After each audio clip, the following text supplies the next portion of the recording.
Boa tarde a todos, bem-vindos a mais uma reunião da Universidade Endurance, o nosso coworking de Endurance. Sou o Gerson Leite, fisiologista do esporte, e comando aqui, junto a esse grupo lindo e maravilhoso, já há quase 5 anos, como meu amigo Tarcísio aqui me lembrou, o nosso grupo de estudos, né, que começou, ali teve um início com os alunos da mentoria, que eu trabalhava lá na época 2020, 2021. Então, para manter o vínculo ali com o pessoal da mentoria, eu criei esse grupo de estudos, esse grupo começou a ter uma procura, e nós criamos esse coworking, né, de Endurance, que nada mais é que um espaço de discussão técnica científica, né, sobre ciência do esporte, aplicada ao esporte de Endurance, isso de uma forma multidisciplinar. A gente é um grupo heterogêneo em profissões, mas homogêneo em objetivo, né? Então, nós temos aqui treinadores, nutricionistas, médicos, fisioterapeutas, psicólogos, biomédicos, e mas todos com foco em comum, que é trabalhar melhor com o atleta de endurance no nosso dia a dia.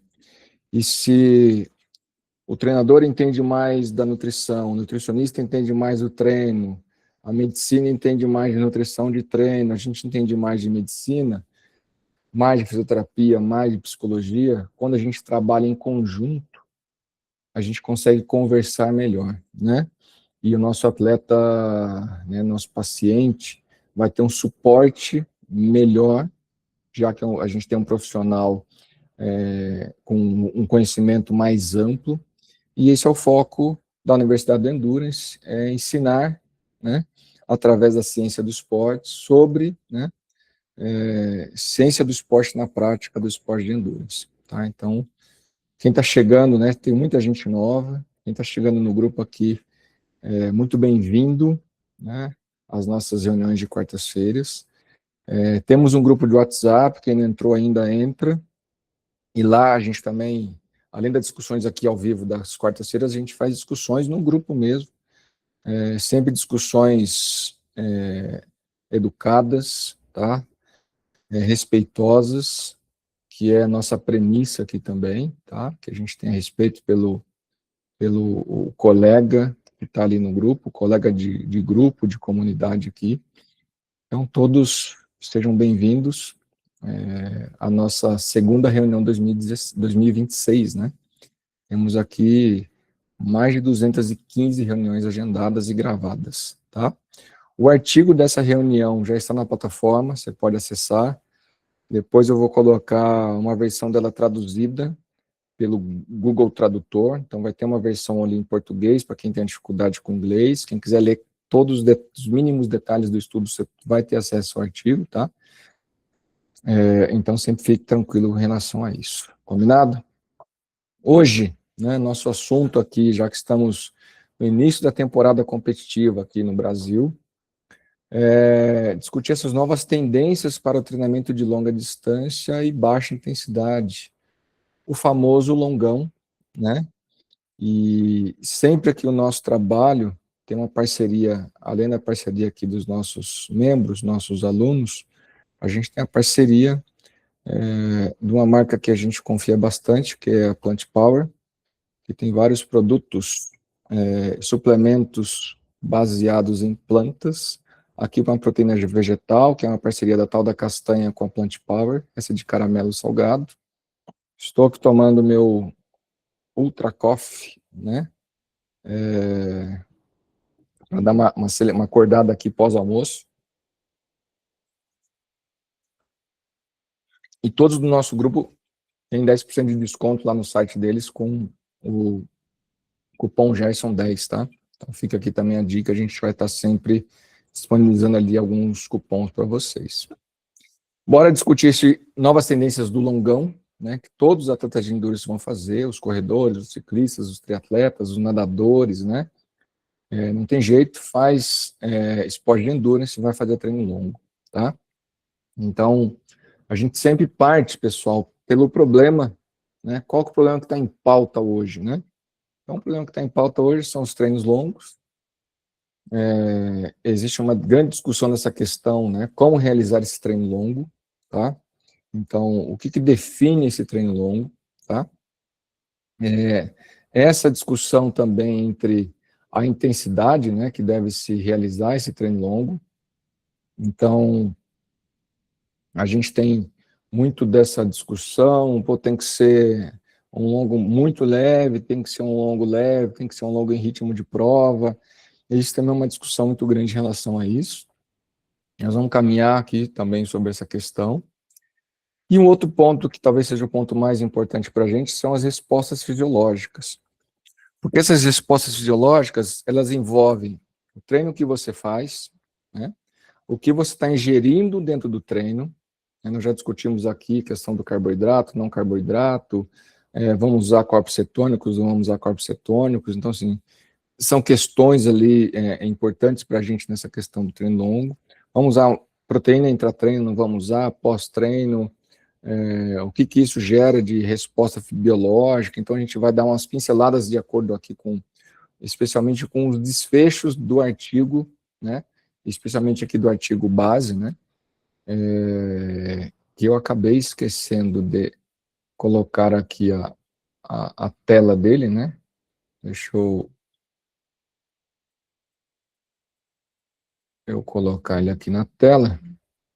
O artigo base nosso é esse aqui, ó, substituindo, né, a baixa intensidade, né, no exercício de endurance com microintervalos de alta intensidade, né, respostas ao exercício agudo. Lembrar que essa revista, para mim, é uma das melhores, ou a melhor revista quando a gente fala em fisiologia aplicada ao treinamento esportivo, a International Journal of Sports Physiology Performance, tá? Eu lembro quando a turma, uma turma muito boa, internacional, criou essa revista, assim, só os vários feras, vários papas da fisiologia do esporte de várias universidades internacionais se juntaram para criar essa revista, tá? Que era uma revista que faltava realmente na literatura, isso já faz mais de 10 anos. E eu fiquei muito feliz e sempre acompanho aqui o que vem sendo publicado nessa revista, porque eu adoro as publicações aqui, que são de muito cunho prático, mas também de um conhecimento técnico-científico muito alto, tá? Voltando lá à nossa discussão, né? Então, esse é o nosso problema em pauta, né? O desfecho desse artigo, as respostas fisiológicas, e aí a gente tem um primeiro ponto aqui, né? O que define um treino longo, né? A gente tem alguns pontos que vão definir esse treino longo, que envolve tempo de exaustão numa intensidade, né? A intensidade do exercício, os limiares fisiológicos, as zonas de treinamento. Então, assim, muitas vezes, conhecer o consumo de oxigênio das pessoas é uma questão bem importante para a gente. Conhecer respostas fisiológicas dessa pessoa é uma questão importante para a gente. Eu estou num lugar, para estar em outro. Porque isso vai nos ajudar a entender esses 4 pontos chaves que vão realmente definir um treino longo de baixa intensidade, né? Então, quando eu penso em tempo de exaustão, eu vou pensar num tipo de treino que eu vou ficar algumas horas, né, naquela intensidade, buscando ajustes fisiológicos que vão gerar, ao longo do tempo, adaptações fisiológicas, né? Então, na hora que a gente pensa nessa questão, o artigo fala assim, opa, vamos olhar para esse treino longo e como é que a gente consegue defini-lo, né? E eu trouxe aqui, fiz um paralelo com o segundo artigo, que a gente já discutiu aqui há muito tempo atrás, que é o artigo do Saylor, né? Esse artigo aqui do Saylor, ele fala o seguinte, né? Como a gente pode identificar esses limiares fisiológicos e também como a gente pode identificar como a gente pode definir essas zonas de treinamento, tá?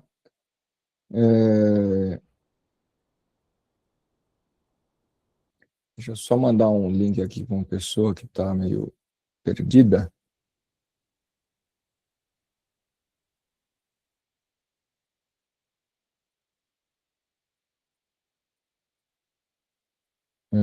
Pronto, voltamos. Então, como é que a gente vai identificar, especialmente as intensidades do treinamento, né? E a sugestão grande aqui para todos nós, né, que o Steven Sailer, que é lá um pesquisador assim que mais, talvez o cara que foi mais popular no mundo todo falando sobre zonas de treinamento, nos últimos 10, 15 anos, ele traz um artigo de revisão falando o seguinte: olha, quando eu tenho uma primeira oscilação no lactato sanguíneo, eu demarco aqui um primeiro limiar metabólico, e daqui para trás eu vou chamar de zona 1, né?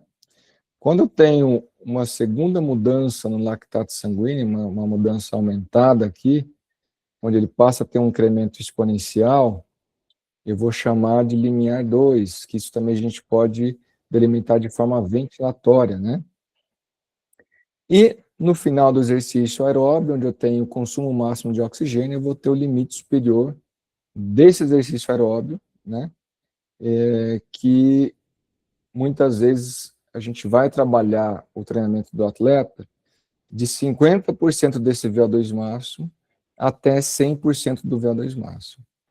Então, se eu pensar em intensidades aeróbias que vão gerar benefícios aeróbios, nós vamos trabalhar nessa faixa grande aqui, né, de 50% a 100%, obviamente entendendo que isso que eles estão chamando aqui, né, nesse olhar metabólico de 3 zonas, que a gente discutiu até semana passada um pouco, aqui é uma área de grande estabilidade fisiológica, aqui é uma área de estabilidade entrando em instabilidade, onde o componente lento do oxigênio vai crescendo, ou seja, esse consumo de oxigênio ele vai aumentando ao longo do tempo. Quanto mais tempo você vai ficando, mais alto ele vai ficando. E você pode sair de uma zona para outra, por exemplo.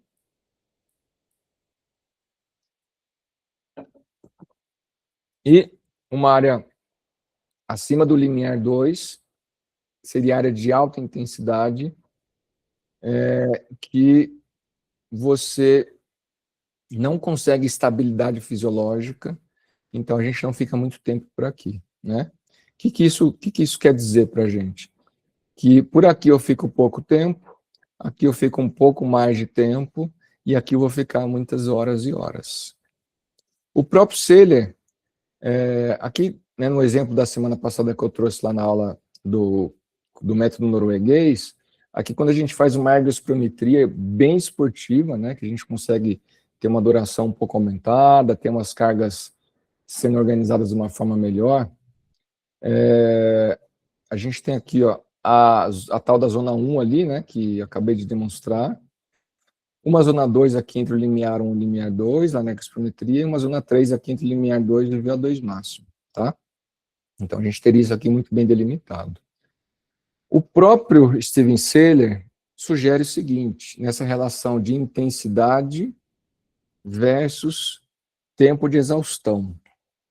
E se eu pensar numa divisão de 5 zonas, e aí, quando eu olho aqui para trás, pessoal, eu vou ter aqui zona 1, zona 2, 3, zona 4 e 5, tá? Discutimos isso na semana passada. Então, zona 1, 2, 3, 4, 5. Cada uma dessas zonas vai ter mais ou menos um tempo de exaustão para ela, tá? Ou para os esforços dentro dela, tá bom? Então, isso também vai ter informações no percentual do VO2 máximo, logo isso aqui são pontos médios, tá? Cada pessoa vai ter o seu. Informações percentuais de frequência cardíaca e informações absolutas de lactato sanguíneo, especialmente para pessoas altamente treinadas, porque essa aqui é uma tabela de 5 zonas que a Federação Olímpica Norueguesa usa para seus atletas de endurance, tá? Então, olha, a gente tem esse contexto como sugestão lá do Seiler, né? O que é mais fácil para o dia a dia nosso, muitas vezes, é trabalhar com esses percentuais da frequência cardíaca aqui, mas para quem tem acesso, trabalhar com percentuais do VO2, e especialmente aqui do lactato, também vai fazer bastante sentido, tá? E antes que alguém me pergunte, nessa relação com a percepção de esforço, eu já trouxe aqui um quadro paralelo que o Celê não traz, mas eu gosto também de trazer. Quando a gente pensa na percepção subjetiva de esforço, né, PSE de 0 a 10, eu tenho aqui 1, 2, zona 1, 3, 4, zona 2, 5, 6, zona 3, 7, 8, zona 4 e 9 a 10, zona 5. Tá? Se você quiser usar a percepção de esforço também, você pode trabalhar, eu prefiro usar de 0 a 10 do que aquela de 6 a 20, né? A outra escala do Borg, a inicial, a mais conhecida, mas eu prefiro a escala do Borg ajustada aqui para um 0 a 10, tá?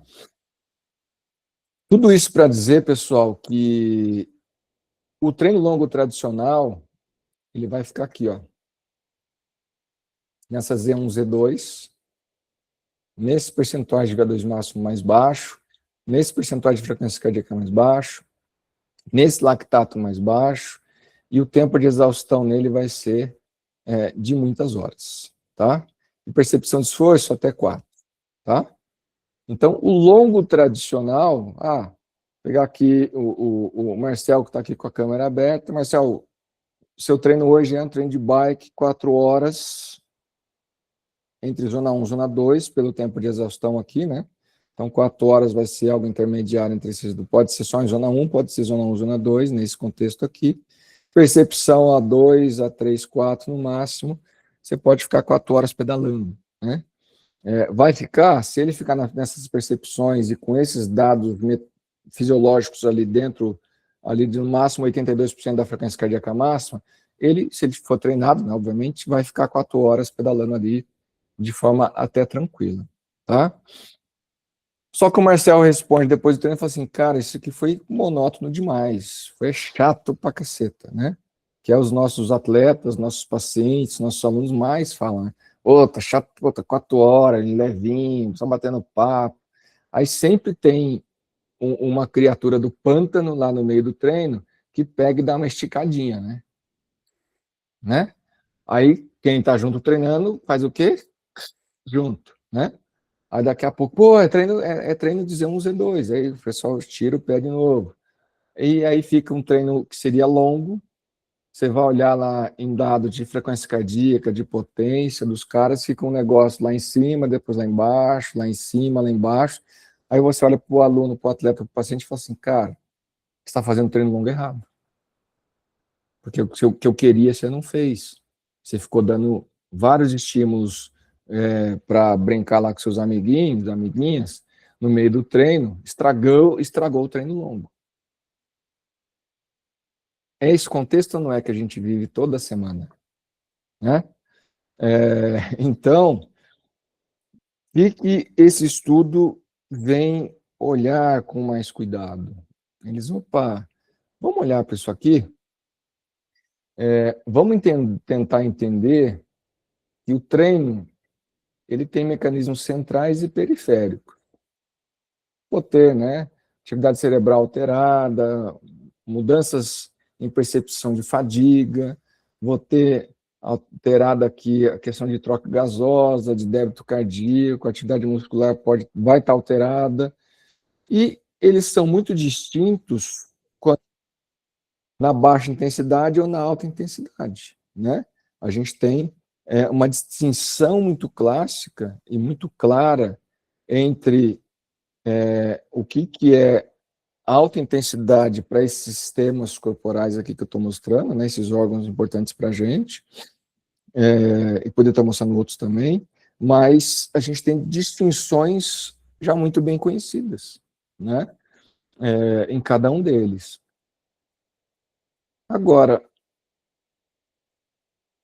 a grande pergunta aqui foi, pô, o baixa intensidade, né, eu tenho maior uso de gordura, eu tenho mais uso de fibra do tipo 1, ele tem uma cinética estável do consumo de oxigênio. O que é cinética? É comportamento do oxigênio. Ele fica, teoricamente, ele fica assim, ó, quase uma linha reta.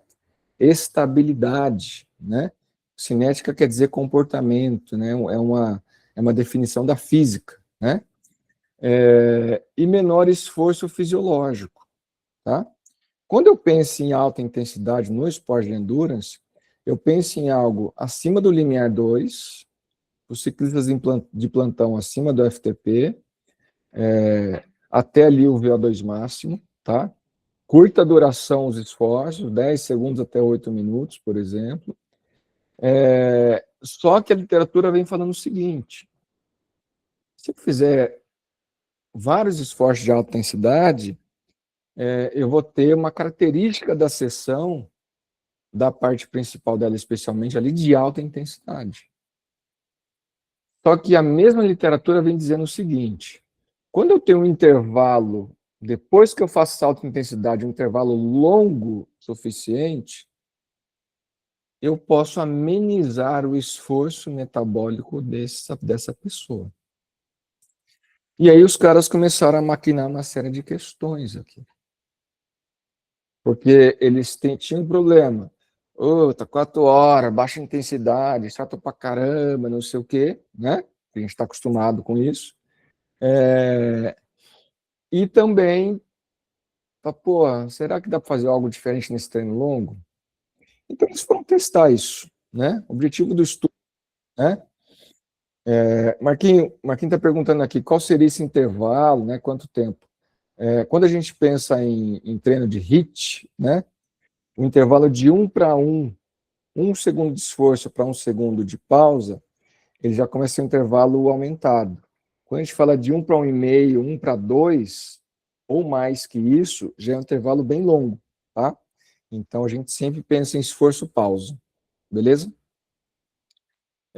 E aí os caras vieram, né, com a ideia desse estudo aqui, ó. Investigar se diferentes combinações de microintervalos de trabalho podem manter as respostas cardiopulmonares inteiramente dentro da zona de baixa intensidade, abaixo do limiar 1. Olha que maluco isso aqui, né? Então, os caras querem saber se eles realizarem microesforços nessa região, se o treino, na média, vai ficar nessa região aqui. Ó. Olhando assim, a primeira resposta nossa já era, né? Não vai ficar nem a pau. Porque você dá lá em cima, você dá uma acelerada, né? Aí depois você volta, acelera, volta, acelera, volta. Cara, não vai fazer sentido. O pessoal do mountain bike fala o seguinte: pô, no mountain bike a gente faz isso quase o tempo todo. E não fica em baixa intensidade.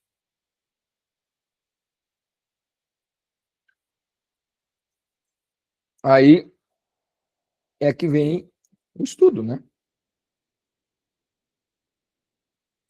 E aí, olha a pergunta do Paulão. Quanto tempo é esse micro esforço? Que aqui é o ponto-chave do estudo, né? Então, os caras, essa é a pergunta central, né? Se fazer micro intervalo de trabalho pode manter as respostas fisiológicas em baixa intensidade. Vamos ver o que eles pensaram aqui no todo. Metodologia do trabalho, tá? Pessoal, eu fui simplificando várias questões aqui, tá? Na metodologia e nos resultados para ficar mais palpável, beleza? Mas lembrar, o artigo completo está na plataforma, você pode pegar e ler minuciosamente, letra por letra, palavra por palavra. Aqui, ó, mostra 13 atletas de endurance, ciclismo, triatlon, corrida, esqui, e tinha um atleta de rugby também, tá? Uma mescla aqui entre atletas de alta performance e atletas de nível nacional, tá? Quase metade homens e metade mulheres, deu 6 e 7, assim, mais ou menos. O modelo, fizeram um desenho cruzado agudo, então todo mundo fez tudo, tá? Todo mundo fez tudo, então, de forma aleatória, tá? Todo mundo fez tudo. Fizeram um teste no ciclismo de VO2 máximo, para identificar limiar 1, limiar 2 e VO2 máximo, tanto frequência cardíaca e potência e consumo de oxigênio, para cada uma dessas variáveis, tá legal? E aí foram determinar o que os caras iam fazer dentro do treinamento, né? Como é que foi? Ó, sessões de 45 minutos cada. Foram 4 sessões de 45 minutos cada, divididas ali, separadas em pelo menos 2 dias.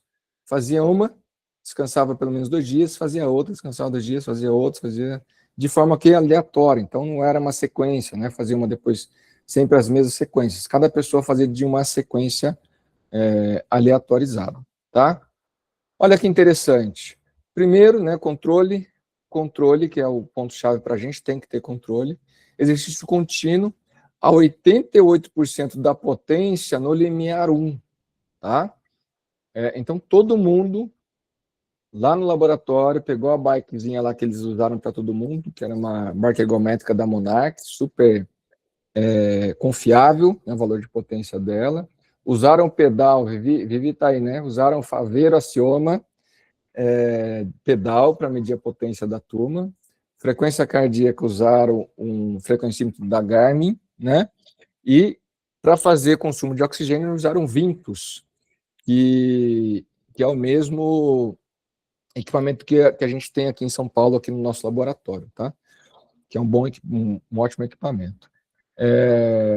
Para o treino intervalado, microintervalos, todos os microintervalos foram a 111% da potência aeróbia máxima, ou seja, da potência do VO2 máximo, 11% acima. E aí tiveram três modelos de treino. Primeiro, 4 segundos on, né? Pai tá on, né? Como dizem por aí. 4 segundos on e 26 segundos off. Eles criaram um modelo de 30 segundos, tá? Dentro dos 30 segundos, eles trabalharam aí o esforço e pausa, beleza? E de formas diferentes aqui. 4 segundos on, 26 off. O off não foi sem pedalar, foi pedalando assim bem levinho, né? Então é o modelo 4,26, né? Segundo modelo, 7 segundos alta intensidade, 23 segundos baixíssima intensidade, modelo 7,23. E o terceiro modelo, 10 segundos de alta intensidade e 20 segundos de baixa intensidade, tá? Como que era isso? Cara, o treino foi de 45 minutos, né? Foram 88 vezes de potência a 111% da máxima, com uma recuperação com potência de 50 a 70 watts, dependia muito da cadência da pessoa, mas variou nisso. Então, assim, foram 88 tiros de 30 segundos, tá? Variando o esforço-pausa de acordo com esses três modelos aqui que eles estão mostrando para a gente, beleza? Quais variáveis foram monitoradas em todos os 4 modelos de treino? VO2, frequência cardíaca, lactato, quociente respiratório, né, que determina se a pessoa está usando mais gordura ou mais carboidrato, volume sistólico, que é quando o coração bombeia de sangue, percepção de esforço e tempo acima do limiar 1. Quanto tempo esses caras ficaram acima do limiar 1, tá? Esse aqui é um modelo, pessoal, que mostra o seguinte, que é o zero, os caras começavam o exercício, aí ficava ali, alta intensidade, baixa intensidade, alta intensidade, baixa intensidade, alta intensidade, baixa intensidade, alta intensidade, baixa intensidade. Deu por volta ali deu por volta de 11 minutos e 30, máscara no rosto, consumo de oxigênio, né, nas pessoas, e vamos entender aqui como é que ficou. Aí analisava o consumo de oxigênio do minuto 11h30 a 14h30, Depois, quando chegou lá no 26 minutos e 30, máscara de novo no rosto, do 26 e 30 a 29 e 30, aí tirava a máscara. Quando chegava lá no 41 e 30, máscara de novo no rosto, até o 44 e 30, para entender variáveis cardiopulmonares, né? E nos minutos 15, 30 e 45, eles perguntavam a percepção subjetiva de esforço desses atletas e coletavam uma amostra de lactato para entender aqui como é que ficou o lactato dos caras. Então, a gente teve, em 3 momentos, né, do exercício, dados cardiopulmonares, dados de percepção de esforço e dados de lactato. Beleza? Ficou claro para todo mundo como é que foi o modelo aqui? Alguma pergunta, alguma dúvida? Paulão que estava ali perguntando, ficou ok? Marquinho?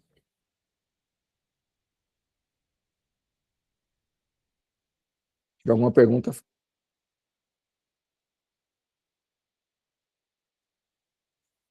Boa, vamos embora.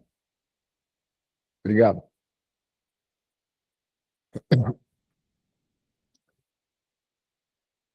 Repetir o slide, sei lá por quê. Aqui tem um exemplo já dos resultados, né? Vamos olhar.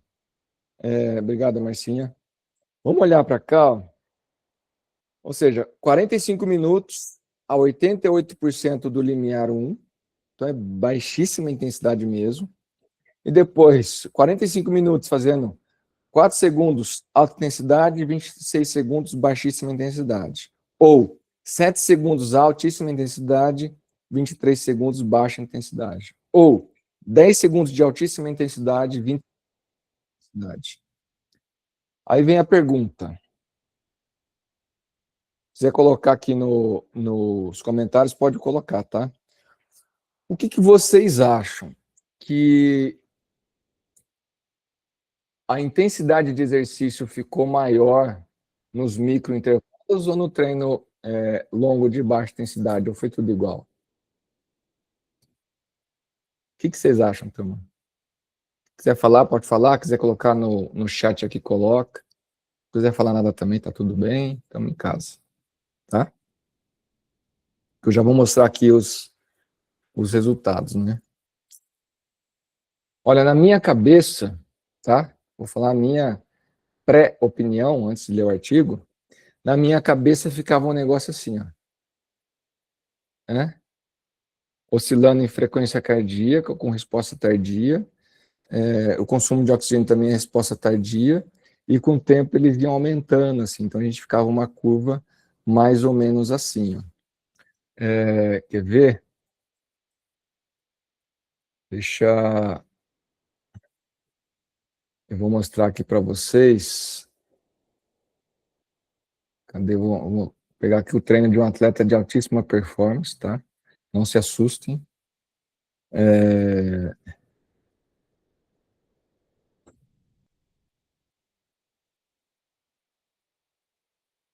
Aqui, ó. Eu esperava isso aqui, ó. Esse tipo de comportamento. Quem que é esse atleta de altíssima performance? Sou eu, né? Então aqui deixa eu tirar. Sou eu, né? Altíssima performance. O cara fez um treino de 17 minutos. Eu vou tirar todas as variáveis aqui, ó. Potência. Esse aqui foi correndo, tá? Cadência. Olha a frequência cardíaca, como é que ficou. Foi subindo, né? Eu esperava isso no meu caso. A potência, né, que o relógio calcula, ficou desse jeito aqui, ó. Então, fiz microintervalos, mais ou menos eu fazia uns 10 segundos numa intensidade mais alta, né? O pace acompanhava aqui a potência e a cadência acho que acompanhava também. Né? A cadência está aqui, ó, aumentava, né? Ó, como minha cadência é baixa, hein? Na alta intensidade está 1,65. Isso é correndo, tá? Então, teoricamente, a gente esperaria isso, né? Ó, Vini, provavelmente por conta do tempo maior de recuperação em baixíssima intensidade, faz com que não tivesse tanta diferença entre eles. É um caminho, Vini. Deixa eu voltar aqui para...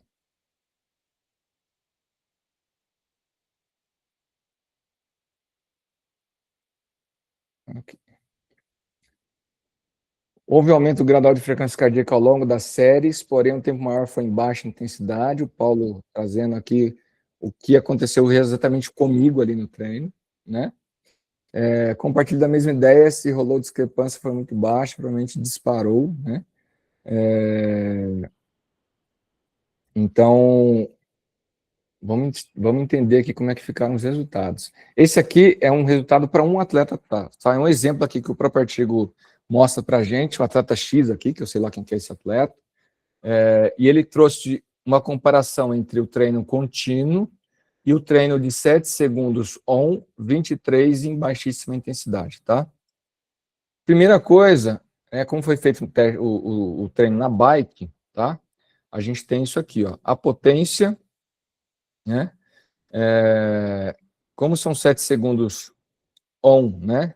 E 23 segundos em baixíssima intensidade, a potência fica oscilando muito, muito, muito, muito, muito. As colunas cinzas é o microintervalo. E essa linha mais escura aqui, ó, é o treino contínuo. Então, o treino contínuo em relação à potência oscilou muito pouco, ó, né? Ficou o tempo todo, os 45 minutos, dentro da potência estabelecida lá pelos estudiosos. Já o pessoal do microintervalo ficou o tempo todo oscilando a potência, nos 45 minutos. Então, isso aqui já era esperado, né? Porque o protocolo de treino é diferente, beleza. Olhem só, pessoal, como é que ficou acho que é a frequência cardíaca, primeiro dado aqui.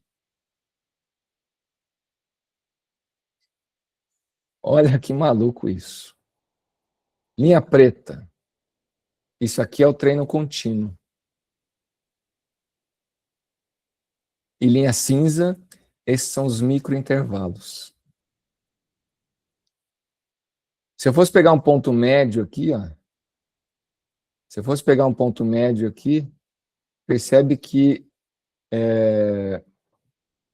esse ponto médio para o contínuo está acima do ponto médio para esse microintervalo de 7 segundos on e 23 off, né, entre aspas, em baixíssima intensidade. Beleza? Tá? Então já temos aqui algo que pode ser bem interessante aqui para a gente olhar, né?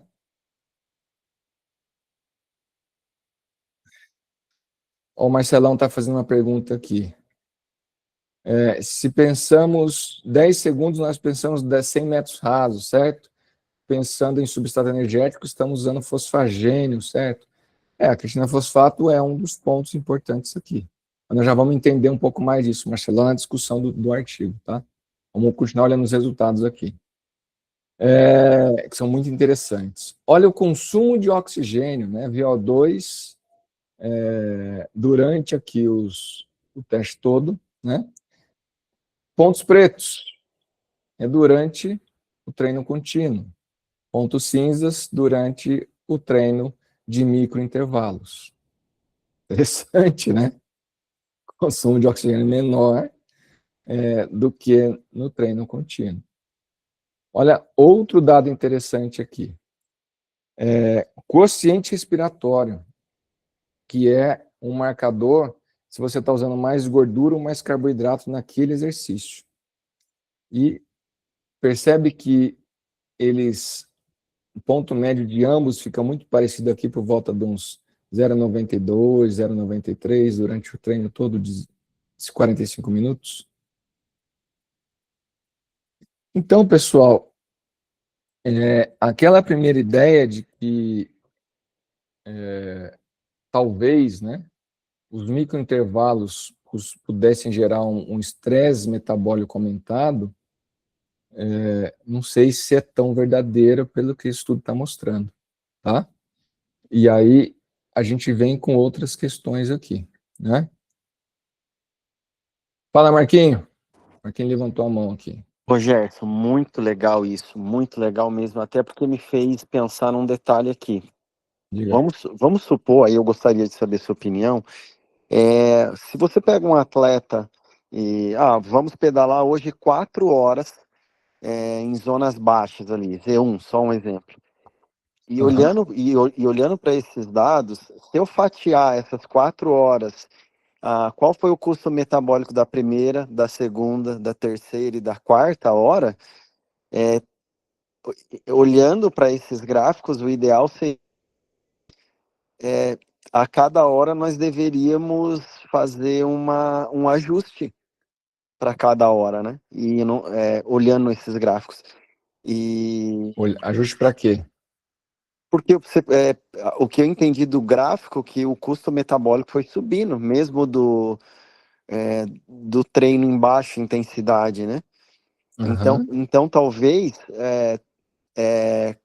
quanto mais longo o treino, talvez fazer uma regressão da potência, para tentar deixar mais estável, né? Porque pode ser que seja fugindo um pouco da característica no final das 3, 4 horas. Não sei, é só um pensamento. Faz sentido isso, Marquinhos. Faz sentido, sim. Tá? Em fevereiro, eu vou trazer um artigo que fala sobre os dados biológicos depois de um treino longo. Como é que ficam, tá? Então, o seu raciocínio faz todo sentido, sim, tá? Bem lembrado aqui pra gente. Fala, Murilo. Professor, nós temos uma noção de qual o momento da preparação desses atletas? Eles não citam muito, não, mas só falam que os atletas estavam treinando regularmente, né? E eram, assim, lembrar que não era um grupo homogêneo, era um grupo bem heterogêneo, tá? De esportes, inclusive. Mas o que eles garantem ali na metodologia é que todos os atletas que eles estudaram tinham, pelo menos no momento do estudo, 40% do treinamento dos atletas estava baseado no ciclismo. Mesmo os esquiadores, o atleta de rugby, né? E até os corredores, naquele momento tinha 40% do treino baseado em ciclismo, tá? E eles estavam sem se lesionar, né, e tudo mais, então, assim, mas não falam, assim, em que momentos da preparação eles estavam. Provavelmente, isso aqui foi feito no período de base de todos eles, tá? Porque tirar um atleta de outro esporte para fazer um estudo desse aqui não é fácil, não.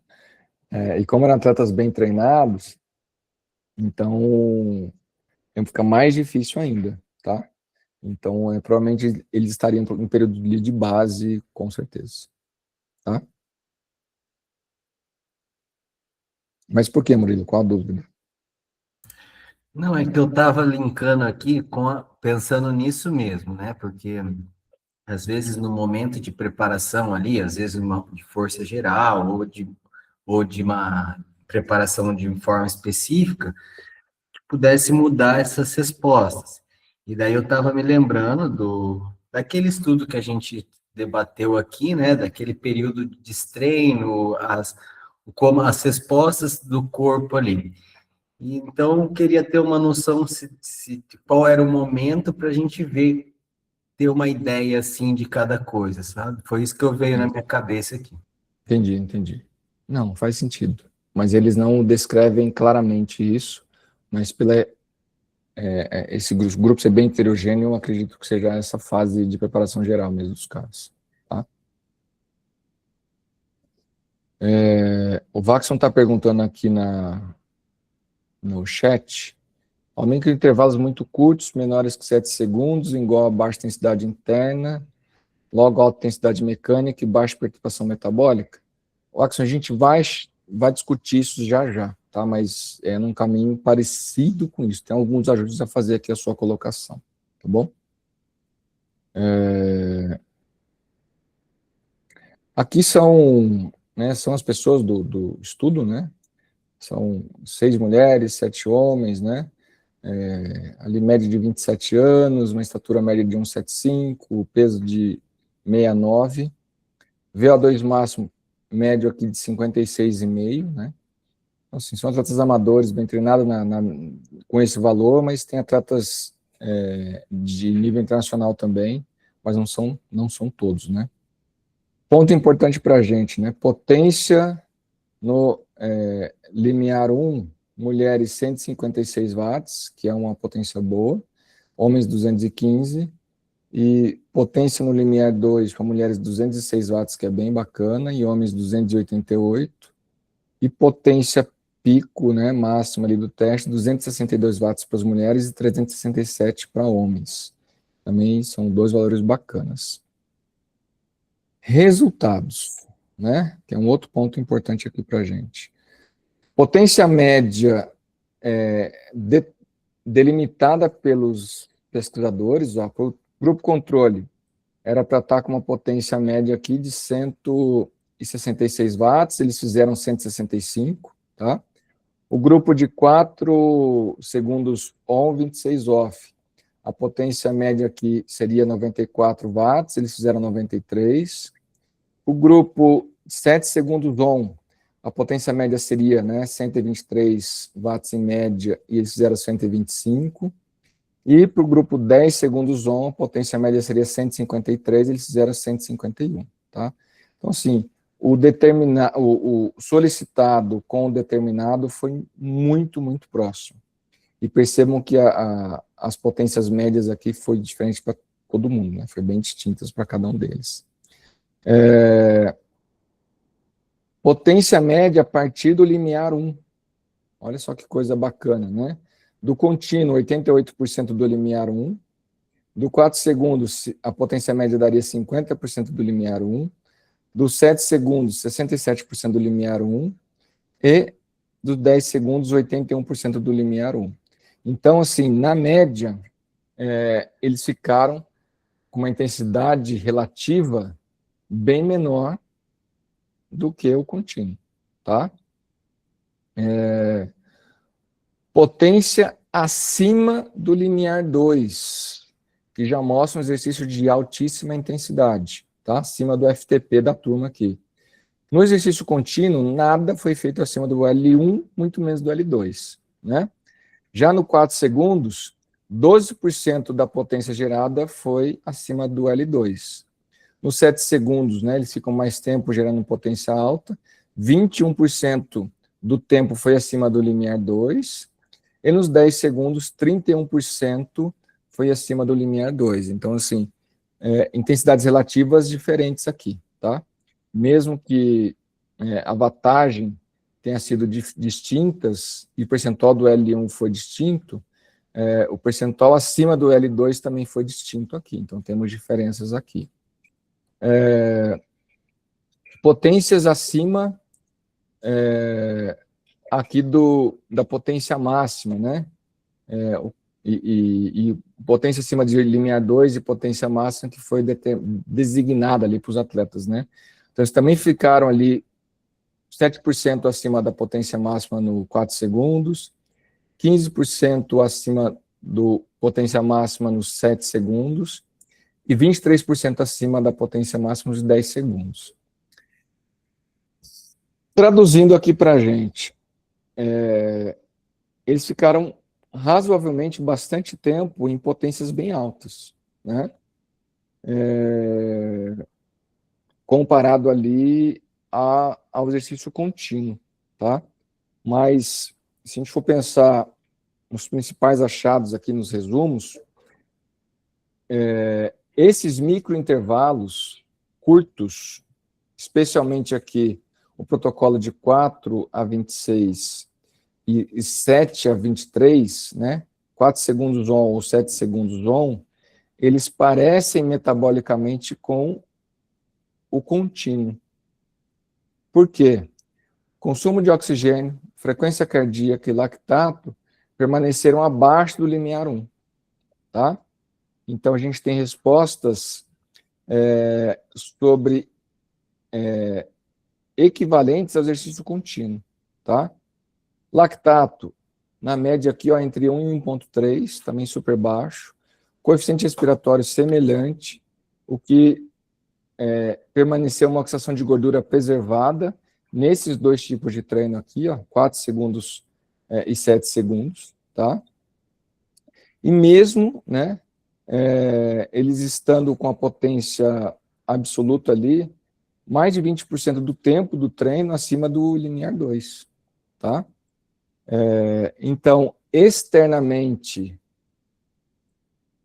a gente poderia classificar como HIIT, mas internamente, né, foi um baixa intensidade. Maluco isso, né? Bem maluco isso. Se a gente olhar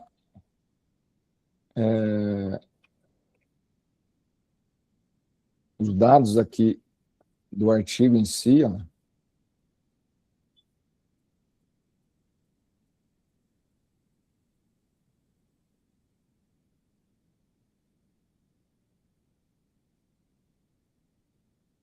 uma frequência cardíaca do 4 segundos, né, que aqui, ó, e dos 7 segundos, cara, bem abaixo do contínuo que ficou ali no limiar 1, né?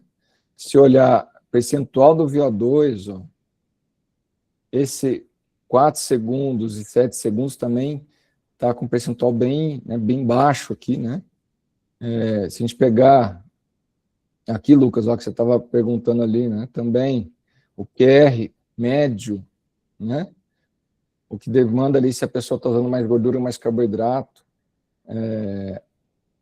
No caso aqui, ó, todo mundo usou, né? De uma forma quase parecida, né? Gordura e carboidrato durante o treino inteiro, tá? Mesmo aqui a gente tendo mais intervalos. Olha o lactato do contínuo e dos intervalos super curtos, né? E também até 10 segundos, né? Se eu pegar aqui o lactato super baixo, o treino inteiro, dos 4 modelos, tá? E a percepção de esforço, para quem gosta, a gente também tem percepções de esforço baixa, tá? No 10 segundos a percepção está um pouco aumentada aqui, ó, tá? Que está diferente dos 7 segundos e está diferente aqui dos 4 segundos também, tá? Então, percebam que os dados são interessantes, né, para a gente, para entender tudo isso, tá? Cadê?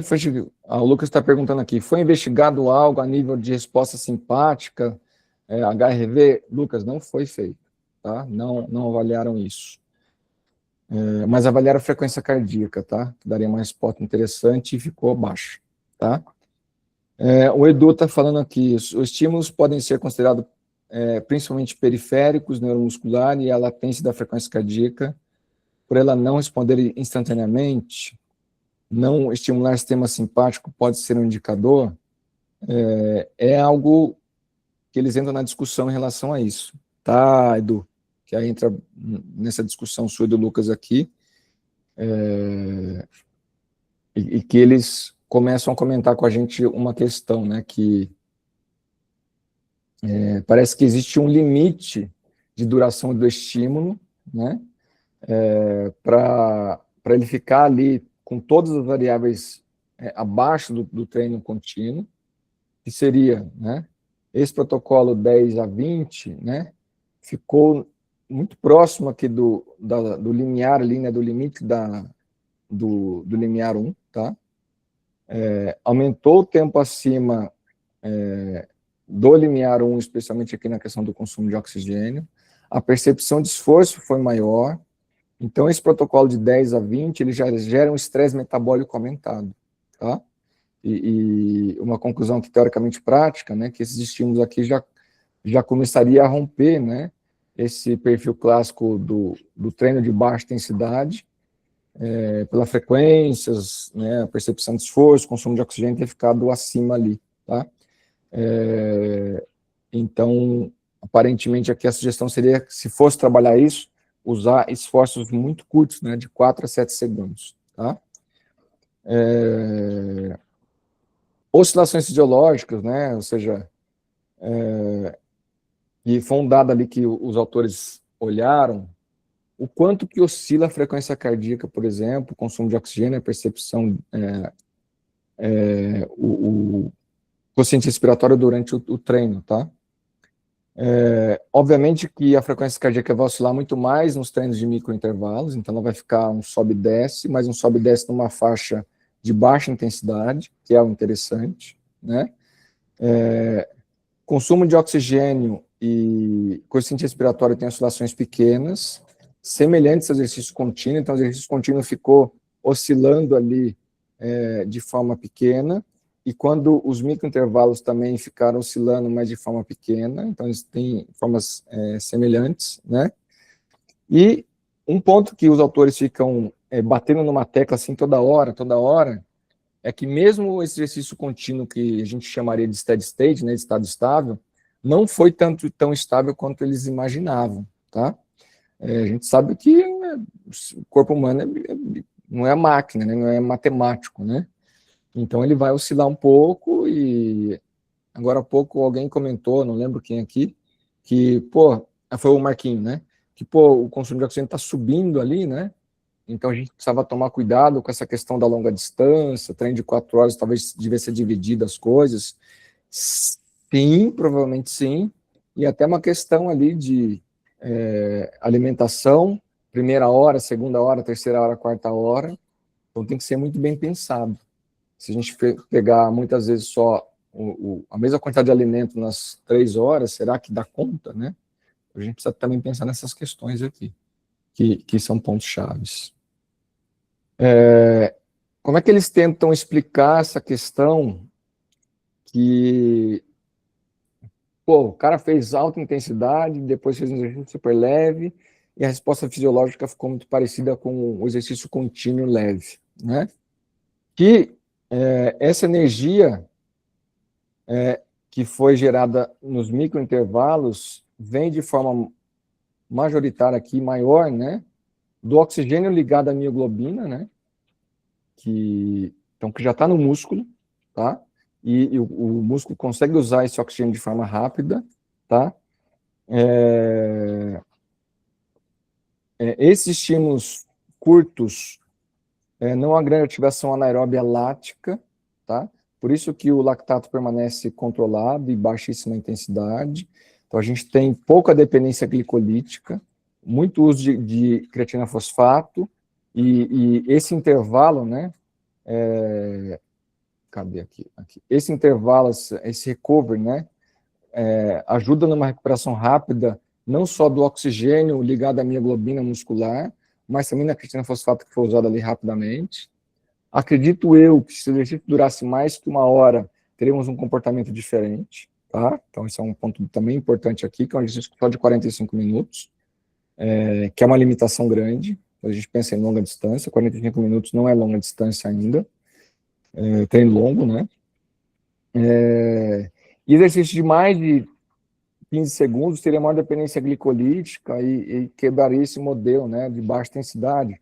O de 10 segundos ali já começou ali, de certa forma, a fugir um pouco, não em todas as variáveis, mas especialmente ali na percepção de esforço, e provavelmente depois de um certo tempo o consumo de oxigênio aumentaria e tudo mais, tá? E a gente tem algumas observações, né, que os autores falam de uma redefinição do que é baixa intensidade, e eles falam o seguinte, a baixa intensidade deve ser vista de acordo com a carga interna e não a carga externa. Vamos com calma nisso aqui, porque, como está em amarelo, eu não concordo com o que os autores estão dizendo. Por quê? Porque eles estão falando o seguinte, no nosso estudo de 45 minutos, a gente jogou os caras 4 segundos de alta intensidade, 7 segundos de alta intensidade, depois fizemos baixíssima intensidade, e na média, os dados de consumo de oxigênio, frequência cardíaca, percepção de esforço e quociente respiratório e lactato ficaram muito próximos do exercício contínuo de baixa intensidade. sim, né? Esses dados ficaram, sim, aí de forma metabólica, iguais estatisticamente falando, a o exercício de baixa intensidade, né, que foi o exercício contínuo. Porém, limitação do estudo. Eles olharam, né, para a questão de microlesão muscular? Não. Porque a gente precisa comparar também, né, o que o exercício contínuo, o que os exercícios com alta intensidade vai fazer no músculo. Eles compararam o estresse oxidativo? Não. Eles compararam inflamação, né, após esse exercício? Não.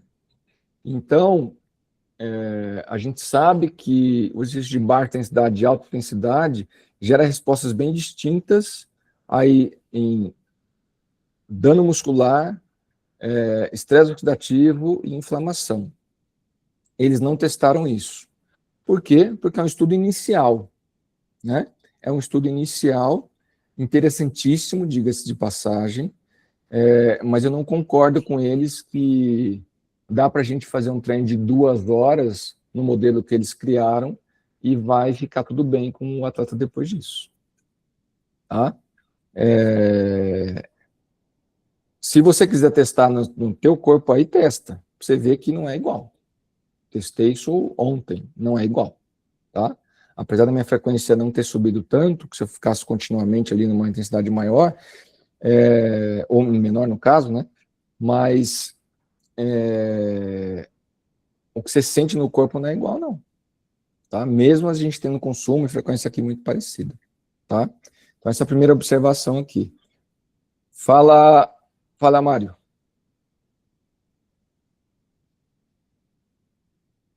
Tá ouvindo? Tô ouvindo.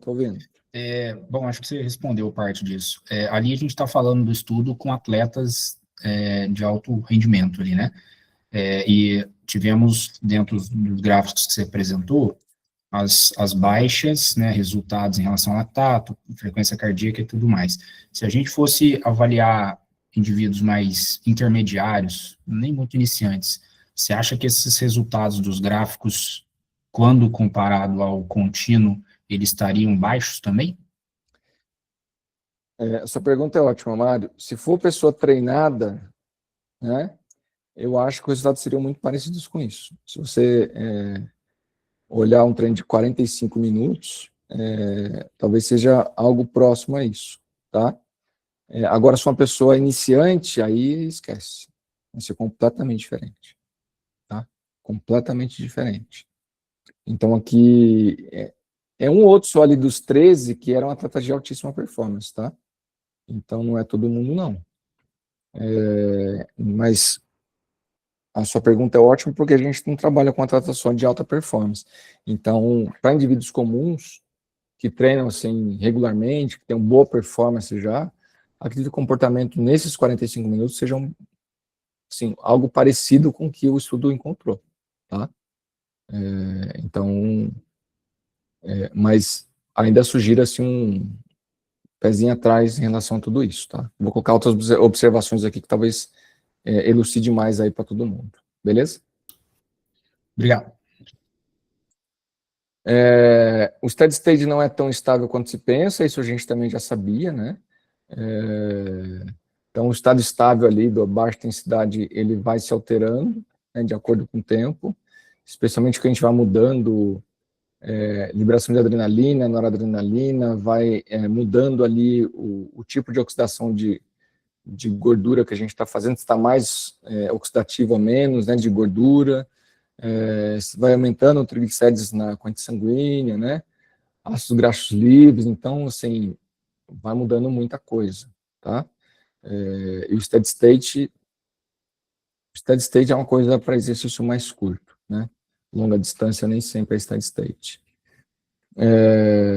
A importância crítica aqui da duração do estímulo, né? Se a gente quer ter uma resposta mais amenizada, de 4 a 7 segundos do micro esforço, com intervalo maior talvez seja melhor, tá?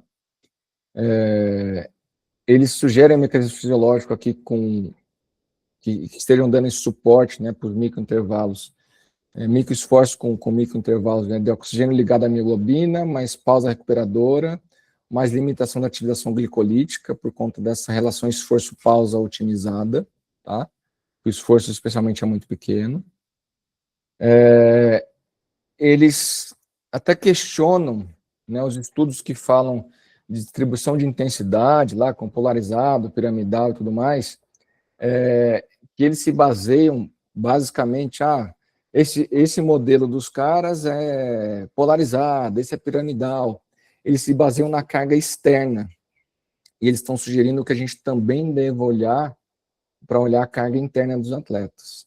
Porque eles fizeram externamente algo que seria anaeróbio, mas internamente foi aeróbio. Então, essa discussão deles também acho que faz sentido, né? A gente precisa de mais estudos para discutir melhor tudo isso. Mas é uma reflexão que cabe aqui dentro dos dados que eles trouxeram, tá?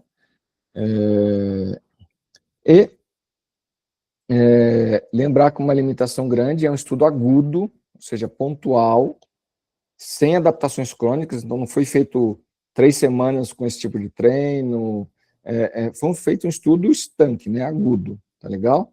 A gente tem uma série de limitações com isso, né, é um N pequeno, só 13 pessoas, foi um exercício que só foi feito com ciclismo, por exemplo, se a gente for levar isso para corrida, para natação, temos um outro contexto aí, então, tomar cuidado com tudo isso, eles mesmos sugerem que a gente tome cuidado com tudo isso, né? E as considerações finais, né, vêm de, exercícios de baixa e alta intensidade são classicamente diferentes, né?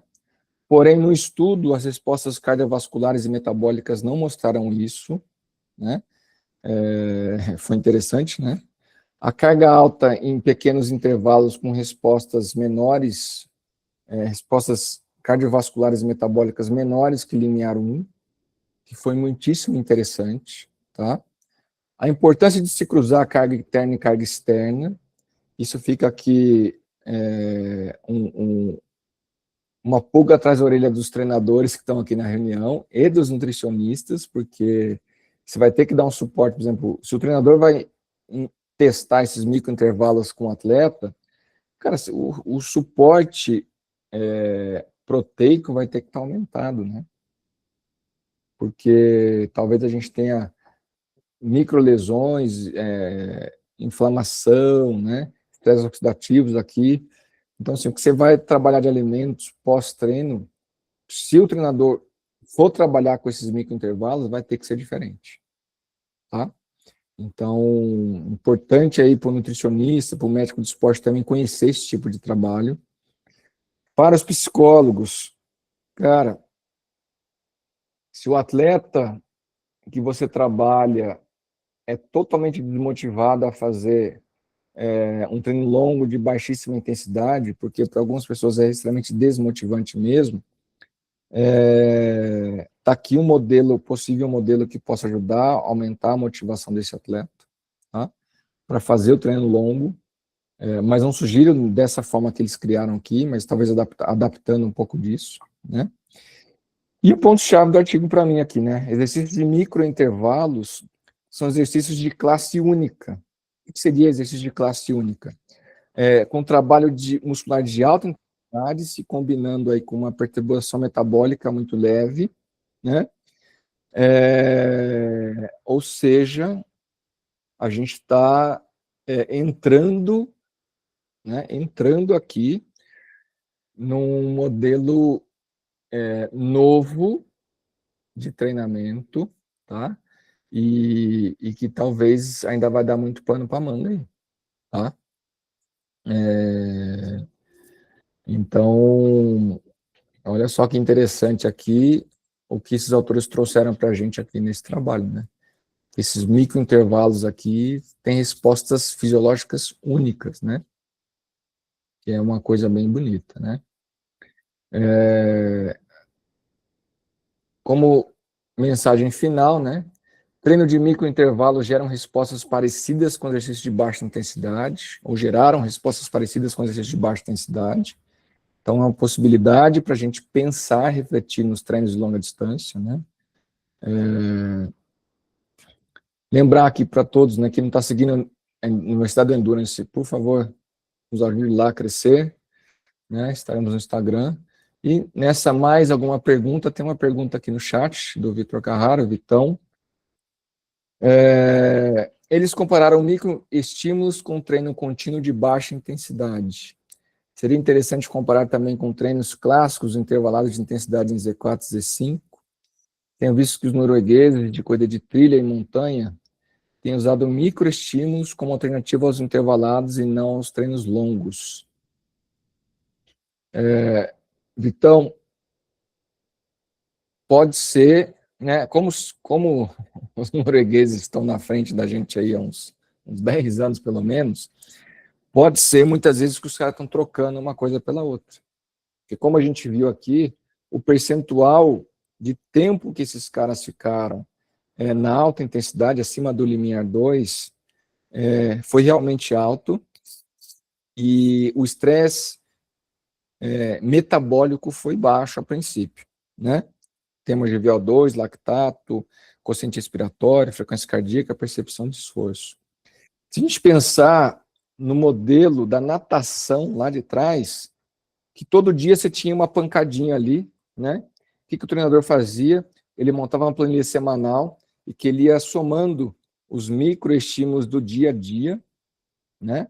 Desses atletas, para falar assim, pô, nessa semana eu fiz tantos metros em A2, tantos metros que é anaeróbio 2, tantos metros em anaeróbio 1, né?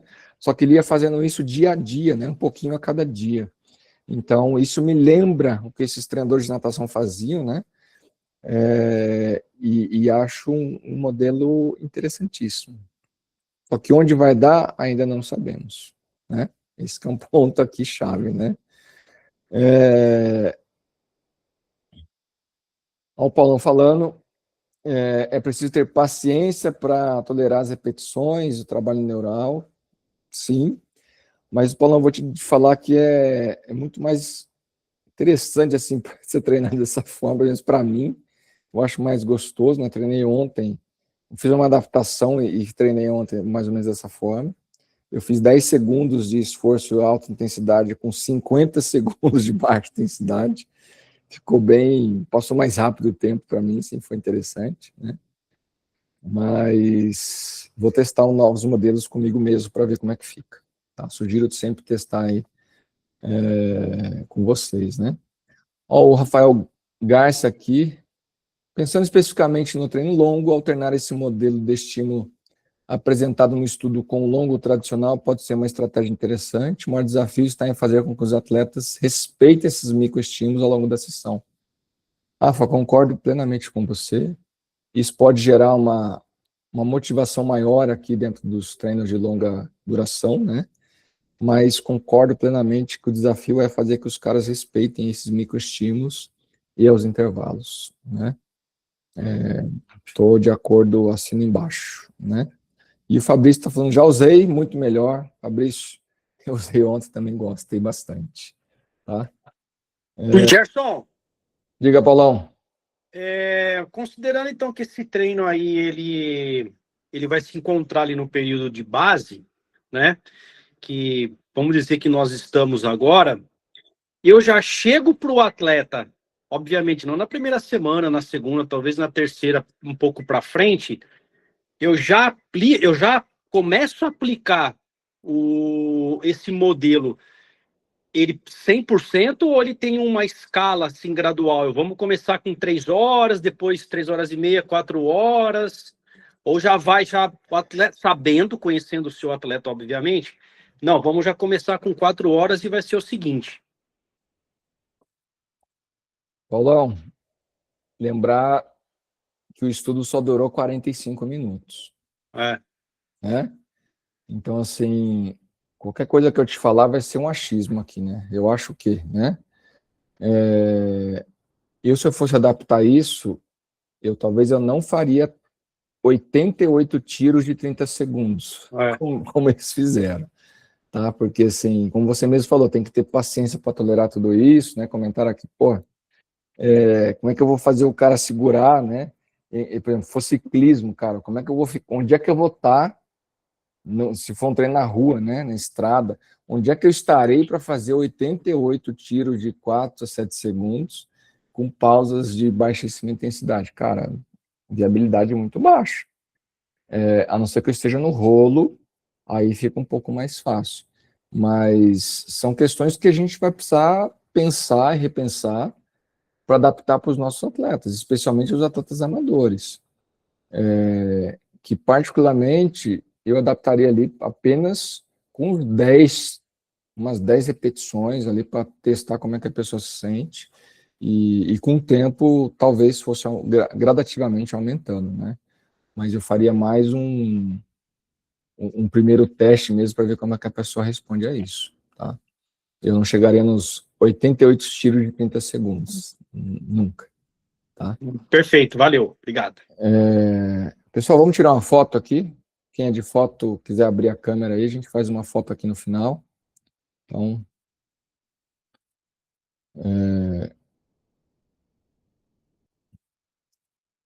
quiser abrir aí, fique à vontade para a gente fazer a nossa super foto. Deixa eu ver aqui se meu mouse está em alguém.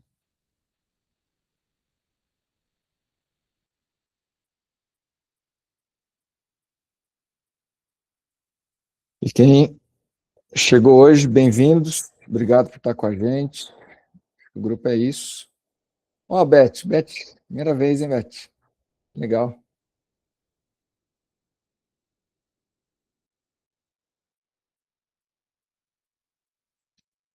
Vou lá, hein?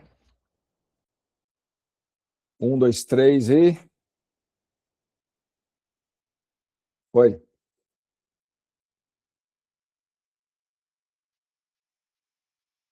Pessoal, nossa reunião é isso. Obrigado a todos. Foi mais um dia aqui interessantíssimo. Semana que vem, discutiremos o colesterol alto no atleta de endurance. Nós estamos assustados com isso, porque tem muita gente com colesterol alto. E aí eu vou trazer a Juliana Pérez, que é cardiologista, também é médica do esporte, né, pós-graduada em medicina do esporte, cardiologia, fez a residência em cardiologia do esporte, e ela vai discutir com a gente esse ponto aí que está cada vez maior e que a gente deve caminhar aqui. Tudo bem? Obrigado a todos, tamo junto, e vamos que vamos. Forte abraço a todos, até breve. Valeu.